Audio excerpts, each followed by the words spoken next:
It was just another day in Washington, D.C., the streets bustling with tourists, locals, and politicians.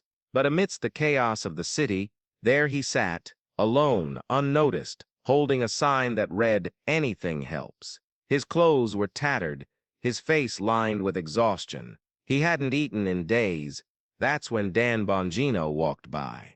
Now, if you don't know who Dan Bongino is, let me tell you, he's not your average guy. He's a former Secret Service agent, a best-selling author, and one of the most recognized conservative voices in America. So when this homeless man stopped him and asked, "Can you give me $1?" no one expected what happened next. Dan Bongino wasn't just passing through that day. He was on his way to a major speaking event at a nearby hotel, where thousands of people would gather to hear his thoughts on politics, security, and leadership. But as he approached the intersection, something caught his eye.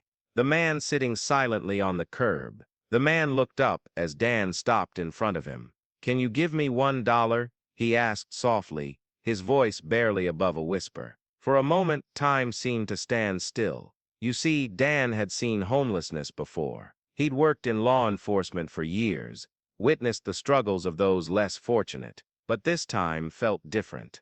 This time, it hit closer to home. Dan didn't reach into his pocket right away. Instead, he squatted down so they were at eye level. "Tell me your name," Dan said gently. The man hesitated for a moment, then replied, "It's Jake. Jake, I want to help you," Dan continued. "But I need to know more about what brought you here." At first, Jake was reluctant. He stared at the ground, avoiding Dan's gaze. But slowly, piece by piece, the story began to unfold. Jake had once been a successful construction worker, supporting a wife and 2 kids. Then the economy took a turn, jobs dried up, and everything fell apart. Divorce, debt, addiction, it all happened so fast. Before he knew it, he was living on the streets. As Jake spoke, Dan listened intently. There was no judgment in his eyes, only compassion. And that's when Jake asked again, almost pleading this time, "Can you give me $1?" But instead of pulling out his wallet, Dan stood up and made a surprising decision. He told Jake to wait there, promising to return soon. As Dan walked away, Jake couldn't help but wonder, was this man really coming back? Or was this just another empty promise? Minutes turned into hours. The sun began to set, casting long shadows across the street.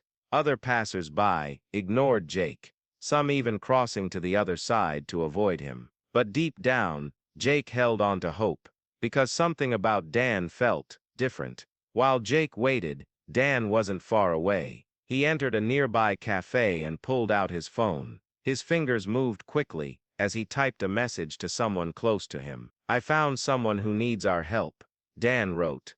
"Can you meet me here?" The person on the other end replied almost instantly. Within minutes, a car pulled up outside the cafe, and a woman stepped out. She carried a large bag filled with clothes, food, and toiletries. Her name was Sarah, and she worked for a local charity that helped homeless individuals get back on their feet. Together, Dan and Sarah returned to where Jake was waiting. When Jake saw them approaching, his heart raced. Was this real? Could this be his chance to turn things around? Dan knelt beside Jake again, placing the bag of supplies in front of him. "This is Sarah," Dan explained. "She's going to help you find shelter, get medical care, and start rebuilding your life." Jake's eyes welled up with tears. For the first time in years, he felt hope. But then he noticed something else. Dan had taken off his watch, a sleek, expensive-looking timepiece. Without saying a word, Dan handed it to Jake. "Sell this," Dan said firmly. "Use the money to cover whatever you need right now. You deserve better than this." Jake stared at the watch in his hands, speechless. It wasn't just any watch, it was a symbol of trust, generosity, and belief in someone who had lost everything. "I can't take this," Jake finally managed to say, shaking his head. "Yes, you can," Dan replied firmly. "And you will. Because today is the day your life changes." But that wasn't all. Dan didn't stop there. He pulled out his phone once more and made a quick call. Moments later, a van arrived, carrying blankets, warm meals, and even a duffel bag full of clean clothes. The driver helped Jake load everything into the vehicle, explaining that it would take him to a temporary shelter where he could rest safely for the night.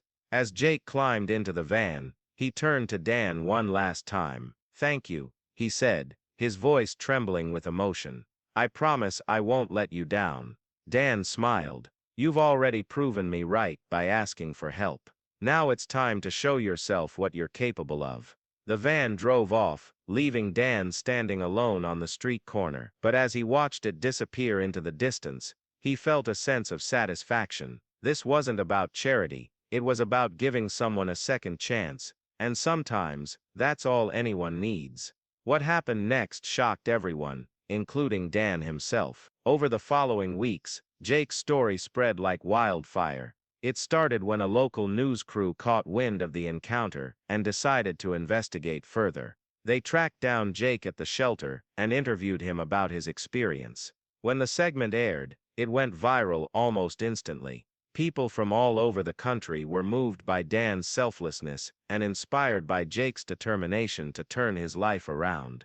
Donations poured in, not just for Jake, but for the entire shelter program that had helped him. But here's the part that no one saw coming. Jake didn't keep the money for himself.